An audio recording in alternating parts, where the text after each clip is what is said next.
I think we make a really big mistake to try to be calm all the time because the world is not calm all the time. Yeah. And children need to learn how to develop a thicker emotional skin to criticism, to big emotions, to unfairness, and all of that sort of stuff. So it's okay. It's okay for kids Yeah. to experience their parents getting upset and, maybe some conflict. But what is not okay is for that to just persist unaddressed.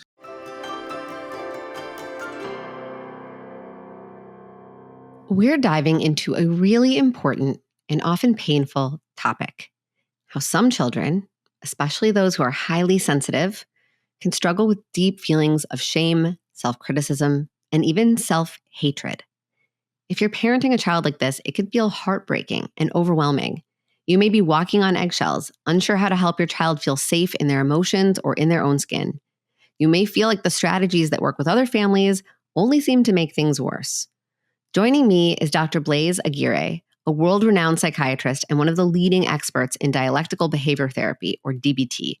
He's the founding medical director of the 3 East Continuum of Care at McLean Hospital in Boston, a program that helps adolescents struggling with suicidality and emotional dysregulation. Dr. Aguirre is also the author of the powerful new book, I Hate Myself: Overcome Self-Loathing and Realize Why You're Wrong About You. And I cannot recommend it highly enough. This book is a lifeline, not only for young people who are struggling, but for the parents, therapists, and caregivers trying to support them. In our conversation, we talk about where self-hatred really comes from, why traditional approaches to emotion regulation may fall short if we don't address the underlying beliefs driving a child's pain, and what parents can do, starting today, to help their child feel understood, safe, and worthy of love. Dr. Aguirre shares incredibly moving stories, practical tools rooted in DBT, and deep wisdom that will stay with you long after the episode ends. Hi, I'm Dr. Sarah Bren, a clinical psychologist and mom of 2. In this podcast, I've taken all of my clinical experience, current research on brain science and child psychology, and the insights I've gained on my own parenting journey, and distilled everything down into easy to understand and actionable parenting insights so you can tune out the noise and tune into your own authentic parenting voice with confidence and calm. This is Securely Attached. In today's episode, we talk a lot about parenting sensitive, highly emotional children. If you've got a child like this, you already know that what works for other kids doesn't always work for yours. And that can be incredibly frustrating and isolating. That is exactly why I created Parenting by Design, my guided program for increasing emotional and behavioral regulation in sensitive kids. In this program, I'll walk you through how to map out your child's unique nervous system so you know what's happening for them before, during, and after their most dysregulated moments. You'll learn how to customize your parenting strategies to meet your child's specific needs based on their brain, body, and temperament. This isn't about scripts or hacks. It's about building a toolbox that actually works for your child, one that leads to more calm, more connection, and more confidence for you both. So if you're listening to parts of this episode and thinking, this could be my kid, I hope you'll check out Parenting by Design. You can find the link in the episode description wherever you're streaming this podcast, or head to drsarahbrun.com/parenting by design to learn more and get started. Okay, now here's my interview with Dr. Blaise Aguirre.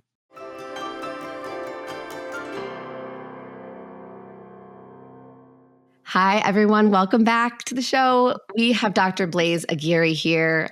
Thank you so much for coming on. It's absolutely wonderful. It was a little bit hot in Boston today, so you actually did me a tremendous service because I'm in a nice air-conditioned room right now. I'm glad. I'm so glad I could help you with that. Thank you. Thank you for your help. So let's jump in first by just orienting our listeners to your work.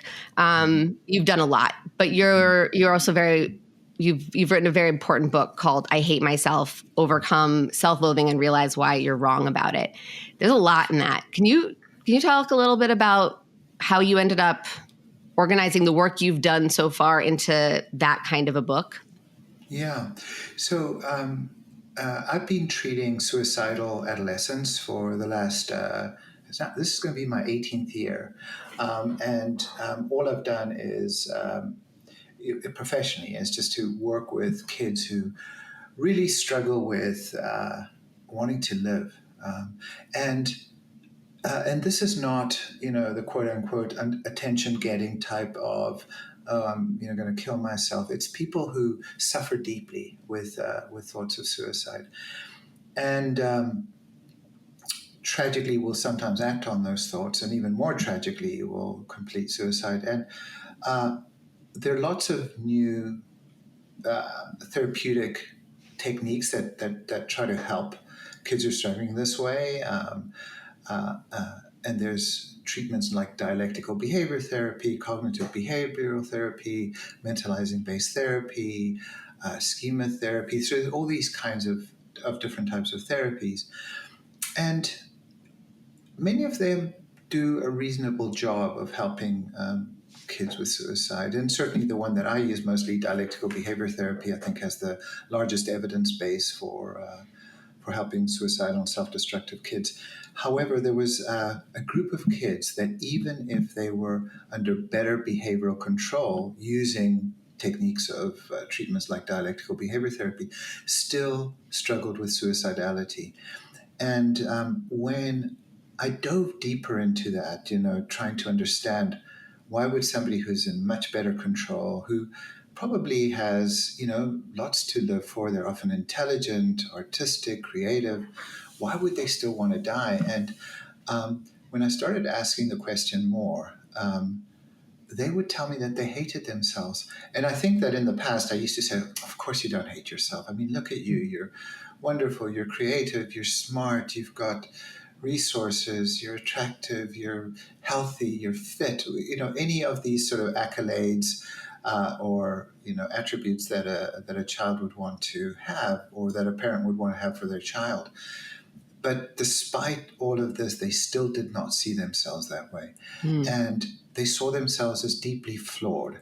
And that flawedness came with profound emotional pain and a feeling that they were a burden to the world. And they thought that the kindest thing that they could do for themselves and for other people would be to kill themselves. And tragically, even though we lost far fewer kids to suicide than the research would have anticipated, we still lost some. And at the core of many of these completed suicides was self-hatred. And I just felt like, okay, then I did what a scientist does, or what a researcher does, or what a therapist does, is go to the library and get all the books on self-hatred out there so that I can help people out. And there were a grand total of 0. So then it's, well, wait a second. If there's this vulnerability factor to suicide and there are no treatments for it, what are we going to do about it? So I decided, it was time for somebody to write a book on it. So I gave it a go. And here we are. But it's interesting, and you talk about this, but so you were able, there's these really solid treatments. They're evidence-based. We know that they do tremendously helpful things in reducing acuity. When you talk about DBT, really that's focusing on building skills, right? It's a skill-based treatment. So we could talk a little bit about it, but maybe later. But it's at its core, it's breaking down, it's helping a child work on skills, but which is good. But skills are they're tools. If the person wielding the tool doesn't care to wield it, because there's a much more core base issue, which is that I don't see the point, because I don't believe you when you tell me I am lovable. Yeah. We have, I think you're really onto something when you say, okay, if we can distill what's going on down to this core root issue of self-hatred, and we want to deconstruct that with a kid. Yeah. They learned that. They aren't innately, it's not yes, we could talk, and I think we should talk about temperament and how there are some kids that are just biologically and very innately more vulnerable and more predisposed to having that sensitivity towards misperceiving these experiences in the world and internalizing them and developing this narrative. But it's a learned narrative. Mm-hmm. Mm-hmm. So how do we help a child, one, understand that that's not, that it's like there's a core distortion happening, right? Yeah. And it's really hard to get a kid to realize when they're living inside of a distorted reality. Right. I was chatting with a colleague recently who'd was an ex-military and had lost the lower part of his right arm, and he had to learn to do everything with his left arm. And he used to be a right-handed tennis player. He can't play tennis anymore. And there's absolutely nothing that you can do to get him to play tennis with his right hand, because he just doesn't have an arm. And I think for these kids that come in, it's not as if, hey, wait a second, you do have a right arm, you just aren't using it. It's just like, I am deeply flawed. I mean, and no amount of telling me that I can do something would be like me telling this guy, well, you can play tennis with your right arm. And say, I can't, I don't have a right arm. It's these kids you can say, no, you're lovable and you're wonderful. They don't believe it. It's something that starts to develop from their earliest memories. And because they don't have a point of reference, they don't have a point of reference that is non-self-hatred. So it's the only thing that they know. Mm-hmm. It's like a fish in water. The fish only knows water. It's, and you take it out and they say, what's going on? But that's all it knows. So it just knows self-hatred, and it embeds. And now, many of the children who come to my program have had very similar backgrounds, but one of the differences is that why don't those other children go on to develop self-hatred? And often it's because there are protective adults in their life who tell them that whatever narrative is being told is just not true, or they're protective, or the child experiences love in a nonverbal way. I mean, most love that is experienced non-verbally is the most beautiful kind of love there is. I mean, if you could actually name all the reasons you love someone, that probably isn't love. That's maybe admiration or something, because it's a feeling state. It's a feeling that we can't put words to. And when a person has that experience, they feel settled. Their biology settles. Their sense of self settles. But when a child doesn't have those protective factors, either because they are so emotionally sensitive, or because the barrage of messaging, of critical messaging, is so large, they internalize it. They internalize as a self-concept, and then telling that it's not true just doesn't work. So later, I mean, for me, the breakthrough that came, that occurred, was to show them that they learned to hate themselves, because they weren't born hating themselves. They had to learn to hate themselves, and they could learn to hate themselves. They could learn to love themselves, but that it was learned. And then I'd say, okay, like with any learning, who taught you math? Who taught you to swim? Who taught you how to ride a bicycle? Who taught you to hate yourself? Who were your teachers of self-hatred? And now, if your bicycle teacher taught you how to ride a bicycle well, you probably want to go to that person to teach you how to ride a bicycle. But if your self-hatred teacher taught you to hate yourself, you don't want to go back to those people, because all they're going to do is perpetuate that teaching. Mm-hmm. And by the way, it's whether it's intentional or not. I mean, there are some people who can be very intentionally harsh, but most criticism doesn't come from a place of cruelty. It comes from a place of fear, a place of how the parent themselves was taught, a place of, like, this worked with my other kids, and that kind of thing. But it was a learned construct, and I just hammer at this idea until they begin to see, oh wow, I kept being told that I was not as good as my older sister, that I was the messy one, that I was annoying, that I was very emotional, and that those labels were very judgmental, and then they just stuck. Mm-hmm. It makes me think too, because obviously the kids that are coming to work with you are under like just the level of acuity is very high. Mm-hmm. And I'm sure there are parents that are listening who have lived this experience. Mm-hmm. We actually have a group in my practice, like a therapy group for parents of parent group for parents who have adolescents who have been in crisis, because it's more common than we realize. But I also think a lot of parents are listening to this podcast are thinking, okay, I don't ever want my kid to get there. Or I have a young kid who says little things like, I hate myself, or I'm no good at this, or you hate me, or is highly sensitive to that criticism. But I also imagine a lot of the kids that you're working with, yes, I'm sure a lot of them have very explicit trauma histories. But I also know that a lot of kids who get to this place of really profound self-hatred, whether or not it is, yes, in terms of also leading to suicidal ideation, but even kids who they function fine, but in the inside, they really just don't like themselves and they don't mm-hmm. believe they're lovable. And they do experience depression and anxiety, but they kind of look fine on the outside. They might not be showing up at your clinic.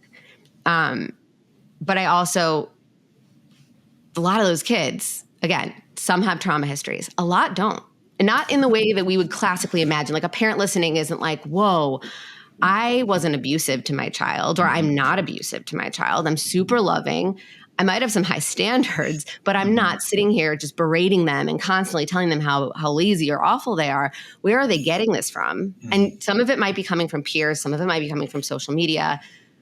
But then you have sometimes these sensitive kids, and I've seen this even in really young kids, where they're so acutely sensitive that there's such an intense filter that when they hear even like the littlest bit of criticism that isn't coming from a parent intending to really make them feel bad, even sometimes parents who are actively trying to validate. Like, for example, when you're saying, if a kid is saying, I hate myself, and you're like, no, you're wonderful. You're so wonderful. And a super sensitive kid hears, you don't get me. Exactly. You don't even believe me. I must be the worst because you don't. So it's like, what do we do when it can make a parent feel very like helpless because no matter what they do, they can't control what gets internalized. Right.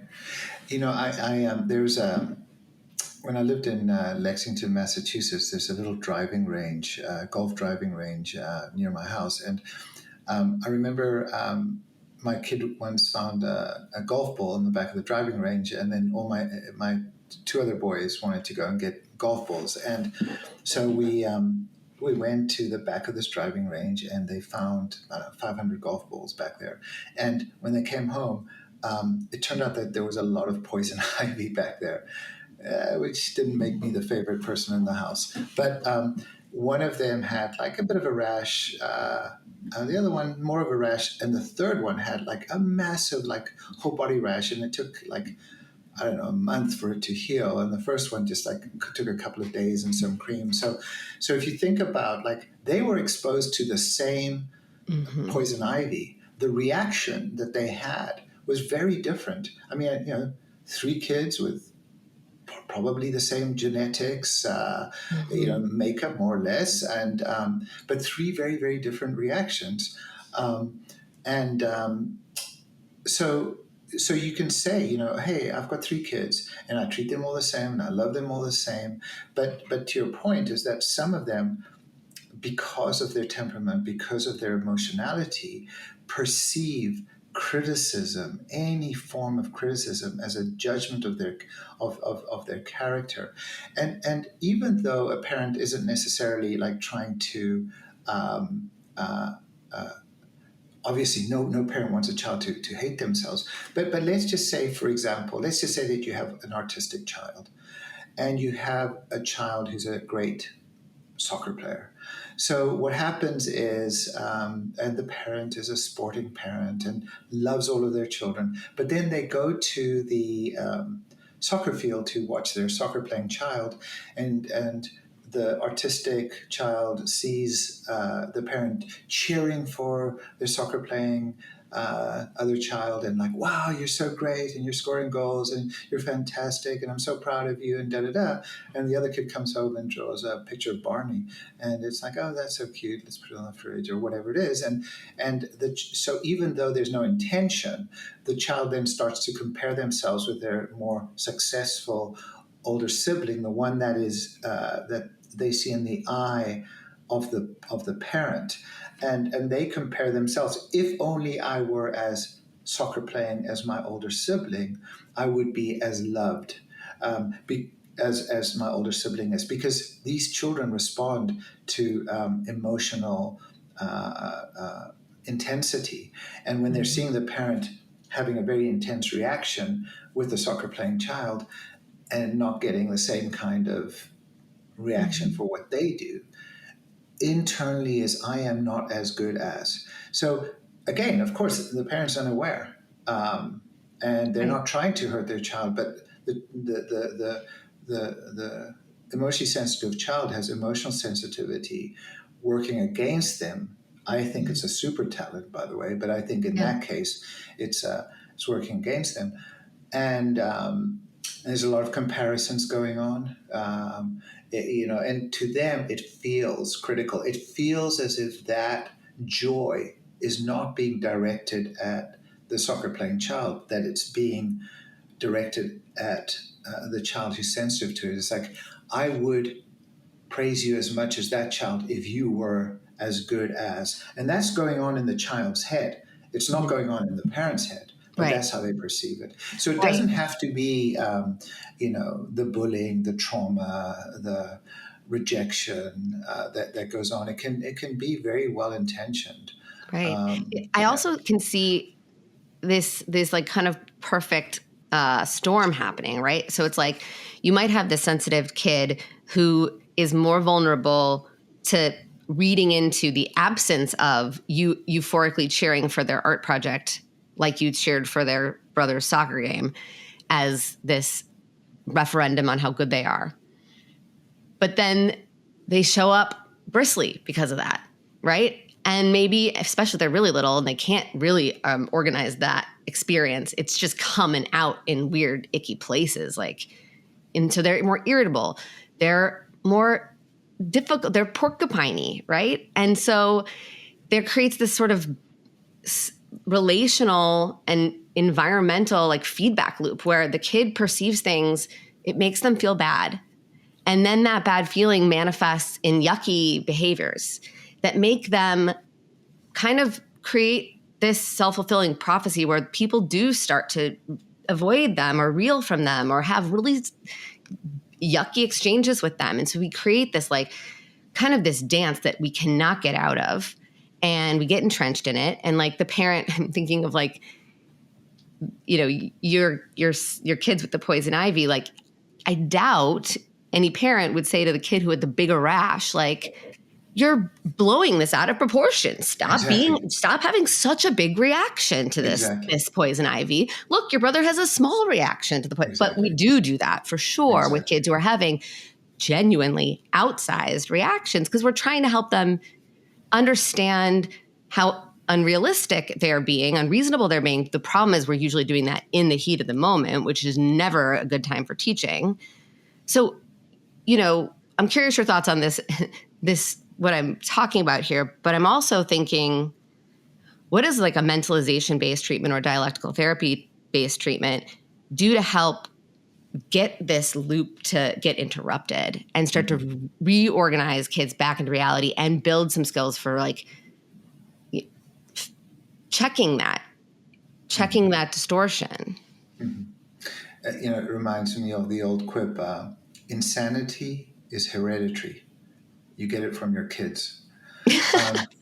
And I think that what happens is that, some interaction happens and there's you have an irritable child, and an irritable child is harder to work with than a non-irritable child. When you have that, I had a colleague who had a baby, and it was what people would describe as a perfect baby. Slept through the night, never cried, just engaging and loving. And she's like, wow, this is so incredible. And then had a second child who was the polar opposite. And like, why did I have the second child?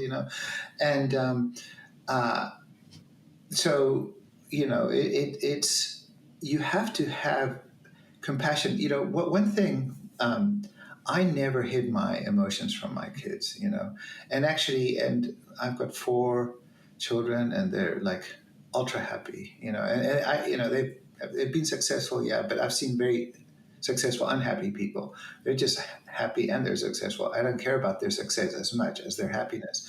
And, but I would yell at them, and I would, uh, ground them, and I would send them to their room, and I'd do all the things like, to try to change some of their behavior. Some of those things worked and some of them didn't. But the one thing that I always did is I always went and hung out with them. I always owned what I did wrong in those situations. Like I would say, you know what?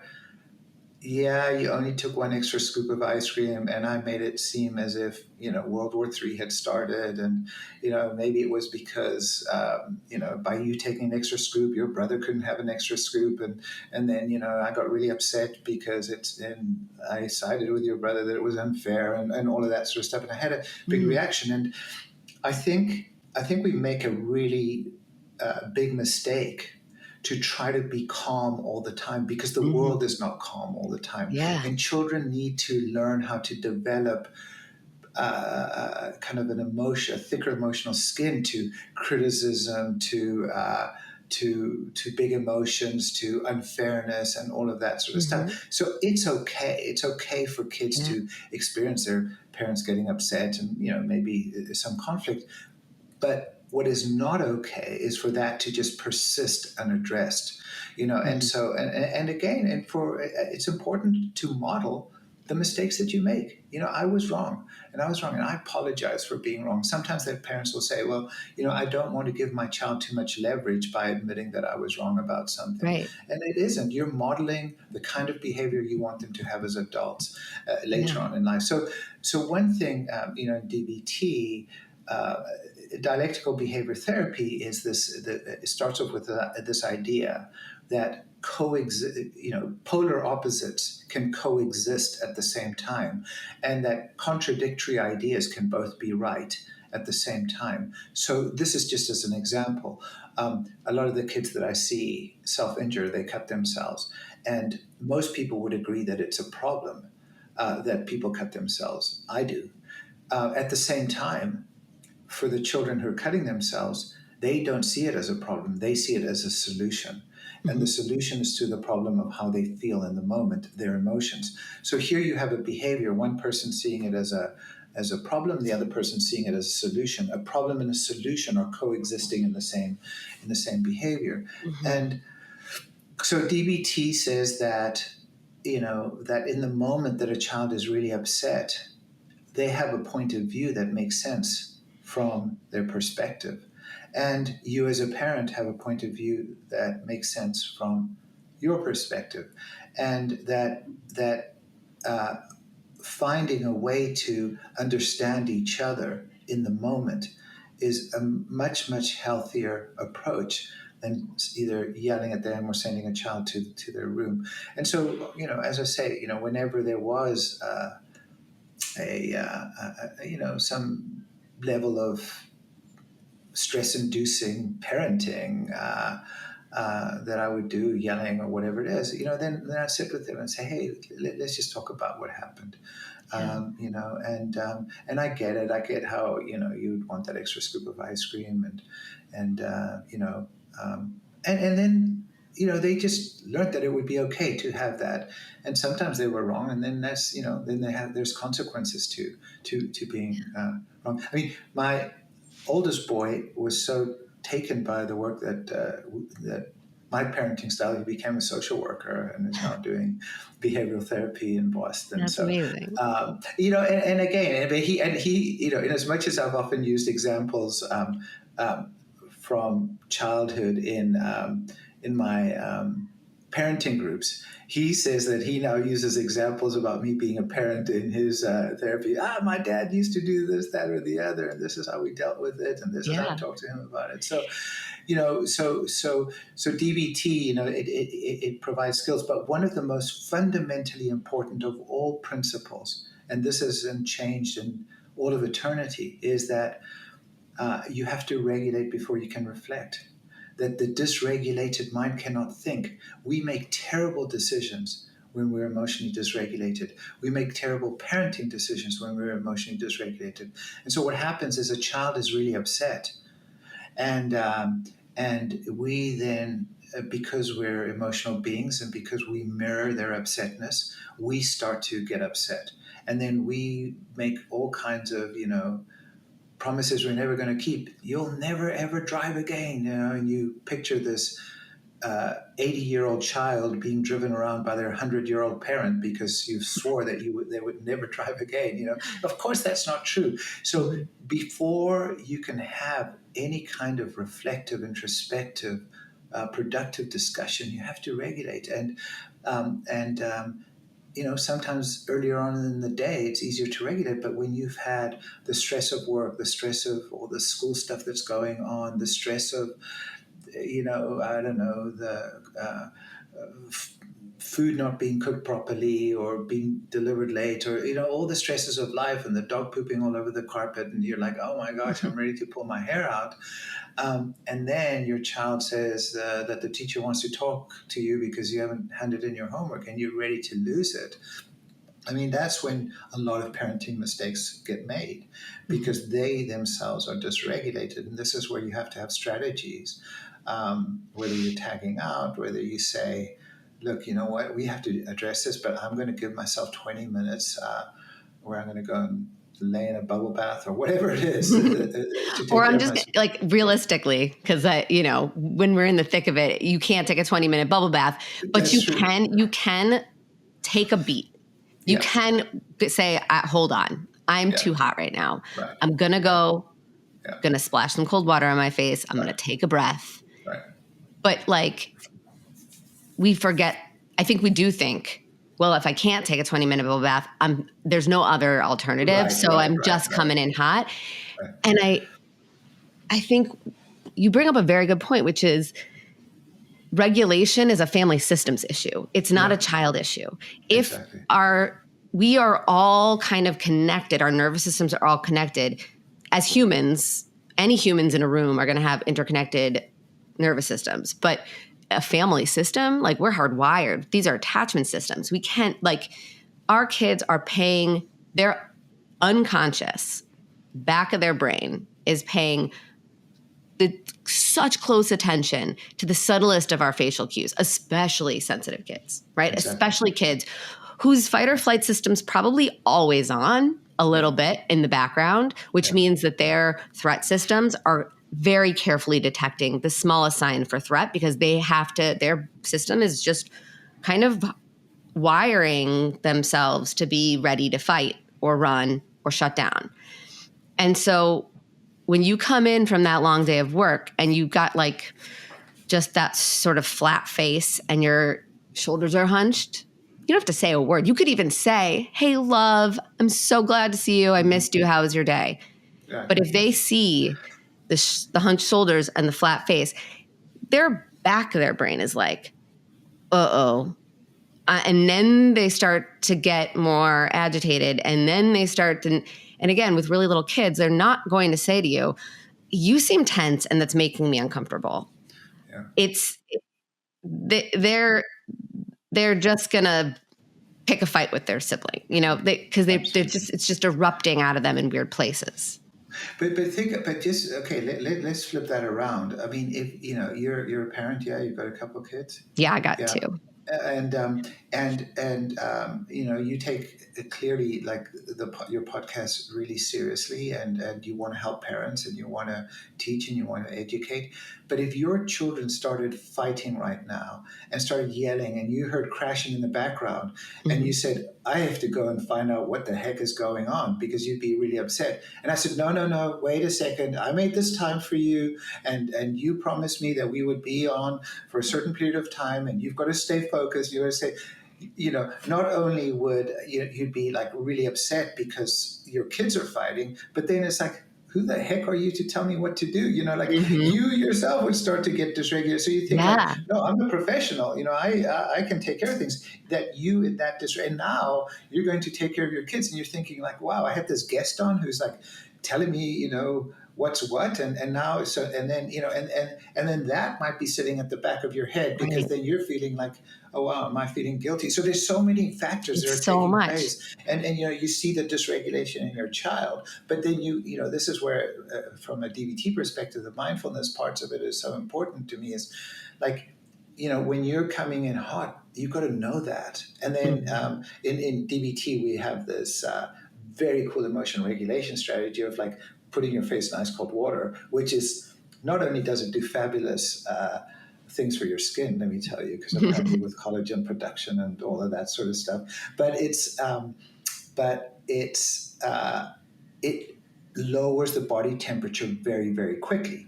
Mm-hmm. And but you've got to be aware. You've got to say like, wow, this is not the best version of who I am. I'm probably not going to deliver the best problem solving skills of who I am, because I'm too dysregulated. And the more dysregulated you are, the narrower your thinking becomes. If your house is on fire, all you're focused on is putting Right. out that fire. You don't want to have discussions with me about Dostoevsky and Crime and Punishment. No, Even though it's it's so an true. incredible book. This makes me want to go back to something you said earlier when you were talking about how, this example you gave of like, if you lost it with your kid because the ice cream but Mm-hmm. what really matters is that when you went back, even if what they did was legit not cool, right? Right. Yeah. And you go back and say, these two things are true, right? Mm-hmm. I lost it. I was scary. I Mm-hmm. took something small and made it really big. Mm-hmm. And I'm sorry. Mm-hmm. What you're doing there, one, is modeling to all parents that like, Mm-hmm. you don't have to be constantly regulated all the time to be a good parent. Right. We do lose it, and that Yeah. repair is really important. But what you did in that moment too, that I think is really important for these sensitive kids, is you modeled not just repair, but you modeled vulnerability, and that Right. we can be vulnerable together and it's safe. I can say, I messed up. And it doesn't undo your expectations of your child as a parent, or the things you have to sort of boundaries you have to hold. And it doesn't teach your kid that you are soft and don't have authority in the family, right? You're teaching them that we can be vulnerable together. We can name the things that we didn't do well, that we're not happy with, and we can repair. So, and you're also sharing your thought process. You're teaching them how to organize themselves. These are all skills that you teach in DBT, right? So Right. obviously in the heat of the moment, we're not going to do teaching. We're going to try to self-regulate. If we can't, we're going to just try to keep everybody safe. And then afterwards, we're going to repair, we're going to cool off, we're going to reconnect. But in the completely later moments, in the non-hot, non-lukewarm, but the truly cold, the way I often describe it is like before, during, and after. Mm-hmm. Like the during is the explosive moment, right? Mm-hmm. Mm-hmm. The after is a good time to debrief, connect the dots, repair, set new expectations, do a little teaching. But for super sensitive kids, they can't tolerate teaching in the after either, because it just brings them back to the during. It's just they're sensitive to shame. They're sensitive to the feeling of being criticized, even if it's not your intention. They're more vulnerable to seeing your feedback as criticism. It's the after comes the next before, right? Before is where the magic happens. Like that's where your DBT skills and your mentalization skills are going to come in, right? Yeah. Well, actually, so one of the things that I used to be criticized by my colleagues that I went too quickly to teaching. And so what happens in the after is, in the sort of debriefing, it's, I want to get at, things seem to have been settled. First of all, I changed the context. So like I remember with my son who was sensitive is I'd say, hey, let's just go for a walk. Let's just, and we would be walking and, and he loved jogging. And so I'd go with him for a jog or whatever it is, like go out and go and get that extra scoop of ice cream at one of the local stores, just the two of us. And just say, I just want to know what that was like for you. Just tell me what that was like for you. So I'm not going to say, look, do you see how when you wanted that extra scoop and then your brother couldn't get that extra scoop, how then he would have been upset and then you guys start fighting and then there's a lot of Yeah. chaos. I just stay with the affect. I stay with an emotion. What was that like for you? Because then it was like, yeah, I felt embarrassed. And then like later on when I was thinking about it, I felt greedy and I felt, and then I felt jealous and I felt whatever it was that I was feeling and just, like, what was that like, and, and then, and then I also ask him, I want him to be at one part of the solutions that work for him. Because I remember my two younger ones when they would play soccer, and if they fell, I'd say, get your A up and go chase that ball or whatever. And they would do that. Like they were fine. Like, I could yell at them all I wanted and they were like running around. And one of them's becoming a lawyer now. So he's like, so things in black and white and, it's fine, But but for the other one, if I said, get up, then he'd be like so hurt, it'd feel like you think I'm being lazy, you think I'm not like trying hard enough and everything like that. And so no two children are raised by the same two parents. I mean, you might think, hey, my partner's the same partner. And they said, no, he's not. No, she's not. They are different partners because you are different as you grow. You're different as you interact with different children. You change, they change. They're not models of each other. How they're going to interact are going to be different. So I just stay with that emotion. Like, what was that like for you? What would be helpful next time? Because this is likely to come up again. And so let's do this differently. What are we going to do differently next time? And that it also makes sense that you would feel in that way. And then, if I can get there, and as they get older, they can also say, can you, does what I do, what I did that make sense to you as well? And if they're too young, they might not be able to tolerate it.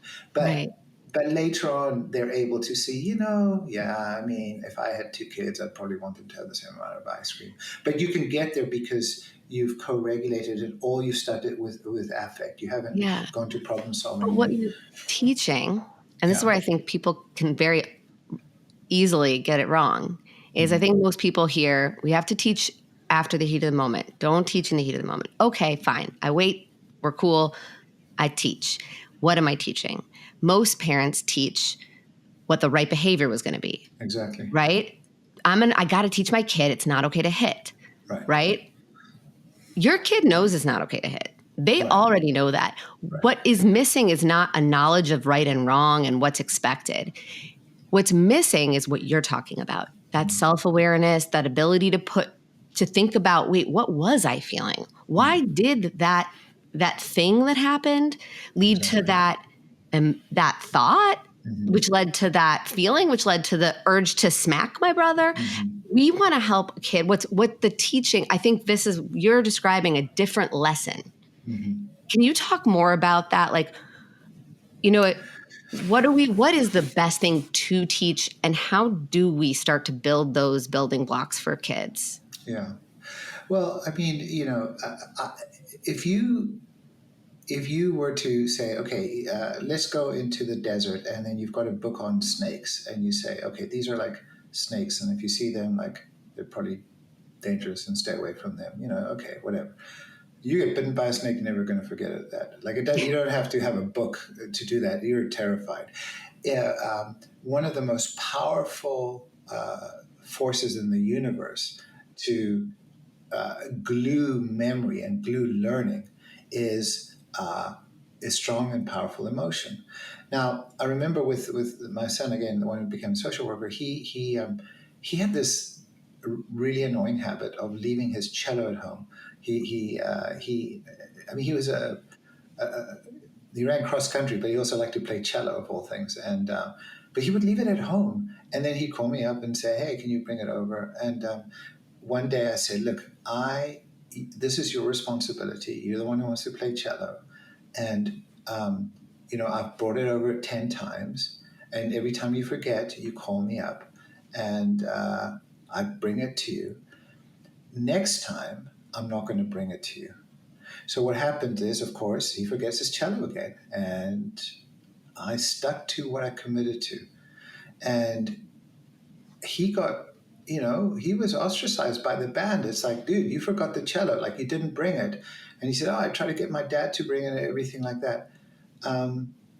And he never, ever, ever again forgot the cello, because the emotion that was associated with that event was so powerful that it impacted him. And we talked about it. So first of all, it wasn't, it wasn't done out of punishment. It was like natural consequences are very, very powerful because they're often associated with very strong emotions. And he was upset with me. He said, like, you didn't do it. And I said, okay. And at the same time, you've never forgotten the cello again. And what's interesting is, now he's just turned 28, and he said he often uses that cello incident from his point of view when he's working with kids. So he remembered it very powerfully, but who would have remembered it otherwise if I always brought the cello? And so part of my point with this is that, it's we have this like finger pointing style of like teaching, as if, si de repente empiezo a hablar en español y no me entiendes, pues entonces vas a decir, pero ¿qué está pasando? And you could say, well, wait a second, what just happened? I said, I was speaking in Spanish. and why aren't you speaking Spanish? And is it because you're a bad person or whatever? It's like, wait a second, like, what just happened? And I want to, don't presuppose that your child understands what you're trying to teach. Understanding is always in the ear of the perceiver, not of the deliverer. I always know exactly what I want to tell my kids. How they understand what I'm trying to tell may be completely off. My youngest invited me for show and tell and said, oh, this is my dad, a psychiatrist who writes books and helps people. I said, all right, everybody answer this question. What state are you in? So half of them said Massachusetts. Another 40% said their emotional state, happy, sad, or whatever. 2 had come from organic chemistry and said solid. So now I've asked a question. I know exactly what I mean, but how the other person's perceiving it is not necessarily with the clarity and understanding that I have. So when they say Massachusetts, it's not for me to say, don't be funny, don't like joke around with me. That's how they've understood the question. Now, yes, there might be some sarcasm or some playfulness around that question, but just accept that maybe how you asked, how you delivered a question isn't the way that the person understood it. And that when you get a reaction that is unexpected, is to say, wait, what? Like, I don't understand how you got to Massachusetts. You say, I'm in the geographical state of Massachusetts. Okay, I get it. I was thinking about emotional state. And so when, so one of the things in that context is that when the child has a big reaction, we tend to perceive it from our point of view, and then we see it as them doing something wrong or whatever it is. But the child themselves might not be seeing it that way. So before judging and before criticizing, you want to have a degree of not only understanding what's going on, but also understanding that whatever was going on in their brain at that time allowed them to make sense of the behavior. Right. And that's so mentalizing is this idea that I have a mind and that you have a mind, and that, and I could say, okay, you just nodded your head when I said that, and that you, so in my mind, I can interpret nodding of your head as endorsement, understanding of what I'm trying to say. If you shook your head, that would then be confusing to me, like, wait, why are you shaking your head? But rather than being critical of you and judging you and saying, oh, wait, I'm confused why you judge your head, but you shook your head, but obviously something's going on in your mind at that time that caused that to happen. And rather than me saying, you're ignorant and why aren't you talking to me about this, it's like saying, what just happened? Like, what is going on for you in the present moment, And that does allow the child to develop a sense of self-awareness, awareness of themselves, and awareness of others. And over the long run, it's the greatest gift that you can give your kid, more than a powerful education, more than a brand new car when they turn 17, more than anything else. Is just that ability to just know their mind and know themselves. It's a way of setting them free from the traps of delusion that we fall into all the time. Yeah. And I agree. I think one of the best ways to teach a child to know their own mind is to take that same stance that you're describing from the parent's perspective of, I don't know your mind. I inherently am going to be curious and wonder what's in your mind. And in modeling that curiosity about the inner experience of the child as unique to them and not known by everyone automatically, you are teaching them. There's this real meta communication that's happening. Oh, you have your own mind. I have my own mind. I don't always know how you think and feel, so I'm going to be curious about it. The judgment or the perception of judgment or the perception of criticism or the genuine judgment or criticism, if we don't realize we're even doing it, is coming from assuming we know the other person's mind and assuming it's the same as ours. Like, in attachment science, we often refer to this as reflective functioning, but mentalization and reflective functioning are basically the same thing. It's this ability to reflect on our internal experience and be curious about why it is where it is at and do the same for another. And if you can teach that to a kid, like that's what I'd be doing in the debrief. That's what I'd be modeling that curiosity of, like, just like you said, like what happened, like something happened that really seemed to really upset you. Like, how did you get there? Help. Yeah. That feels. And the one sort of caveat, because I've been helping out at our we have a day school for kids on the spectrum, on the autism spectrum, and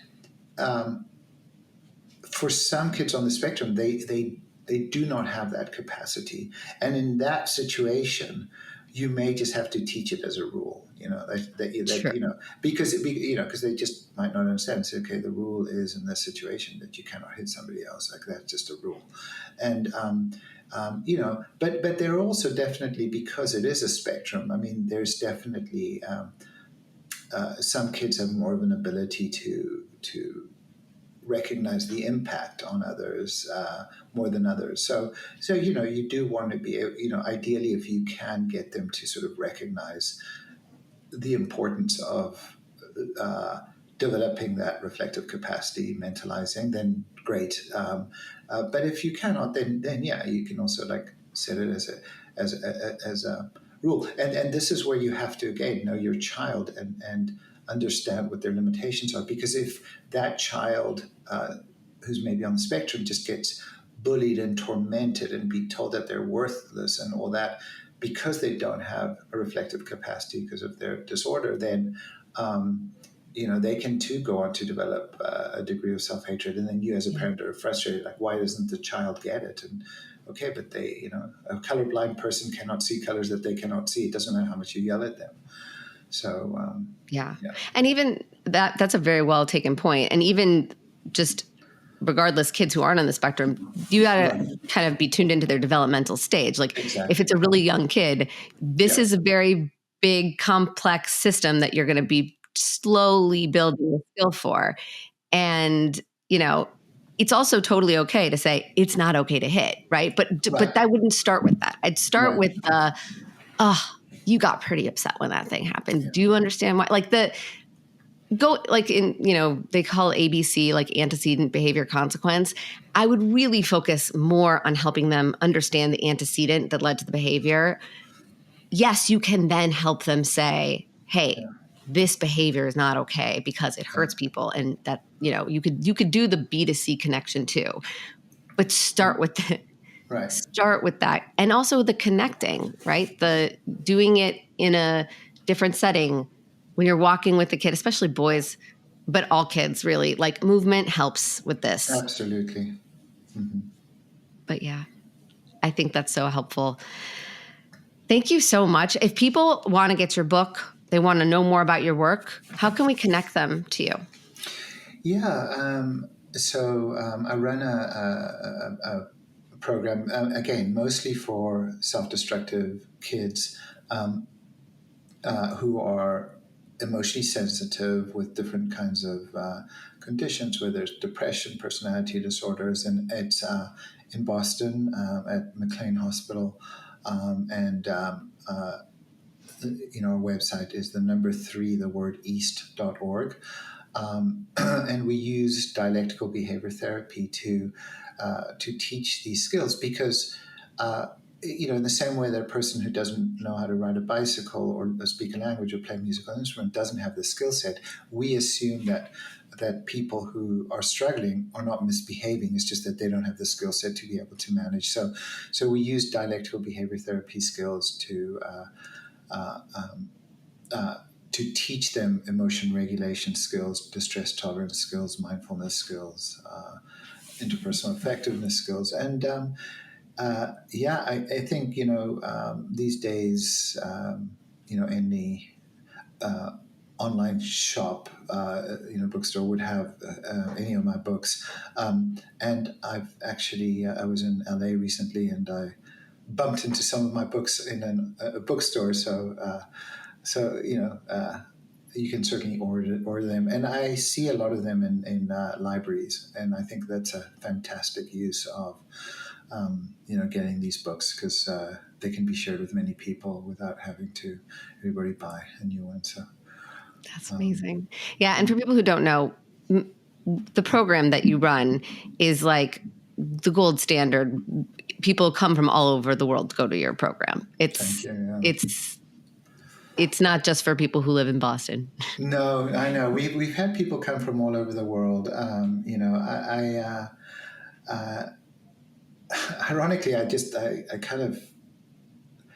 wish that there were enough resources around the world providing what we do so that it wouldn't be so necessary to disrupt people's lives and families to use my program. But, right now, more and more programs are developing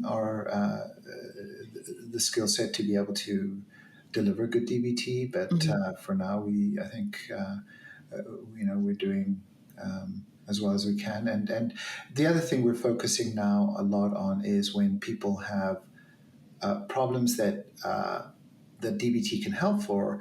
But then what happens if they also have something like obsessive compulsive disorder, or they've got an eating disorder, or they've got a substance use disorder, or they have learning disabilities? So how do we develop and continue to improve our own skill set with kids who have more than just emotional dysregulation and suicidality? That's great. Yeah. I also think like DBT, obviously it's a really good treatment for this level of issue. But I mean, I ran DBT at this hospital that I worked at for a number of years. And I remember being like, wow, I'm healthier just because I'm running the group. Like it's a skill, and in fact, actually that's what prompted me when I started parenting, when I became a mom and I was learning about different types of parenting philosophies. And I was like, wow, there's some aspects of parenting that feel like if you're doing it the way I was learning about, it was like, oh, this is like kind of like DBT for babies. This is like prophylactic. And exactly. I do think like if you're interested in what we're talking about, you can get a DBT book, like a workbook. You can learn some of these skills, and not in like this acute treatment setting, Absolutely. Just to like build emotion regulation skills and interpersonal effectiveness skills and distress tolerance and mindfulness skills. Like it's very useful for anyone to practice. Yeah.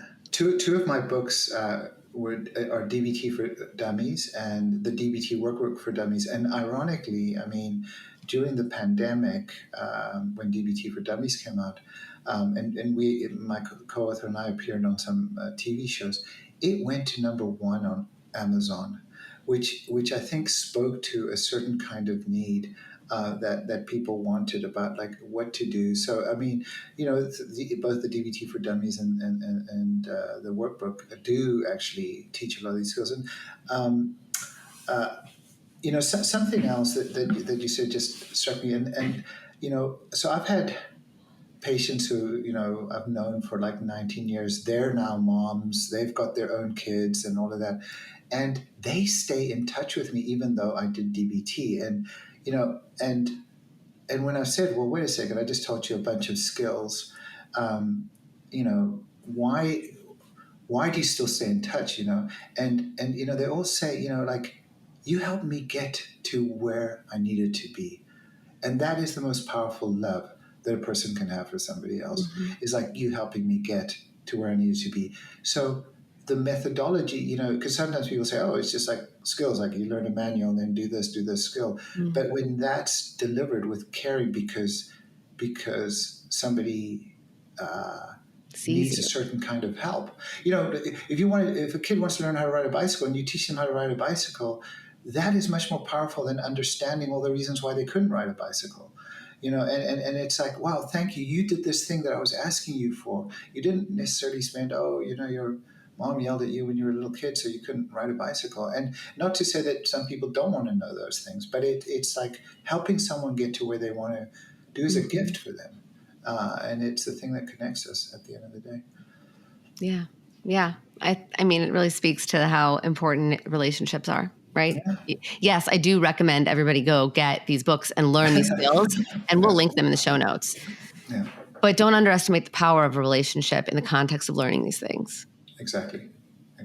Thank you so much. Thank you.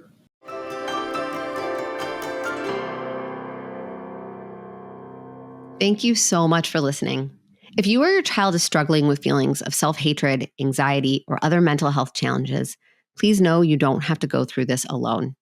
I hope this podcast can be a good first step for helping you feel seen, guided, and held with psychologically and scientifically backed information you can trust. And if you want additional support, I welcome you to reach out to my group practice, Upshur Bren Psychology Group. We offer in-person and virtual therapy appointments to families in New York State and coaching services for non-diagnostic support for those nationwide. To learn more about our services, visit our website at upshurbren.com. That's UPSHURBREN.com. Or click the link in the episode description to schedule a free 30-minute consultation call where we can offer you recommendations and guidance of supportive resources that best align with your unique needs. I'll be back Thursday answering another listener question. And until then, don't be a stranger.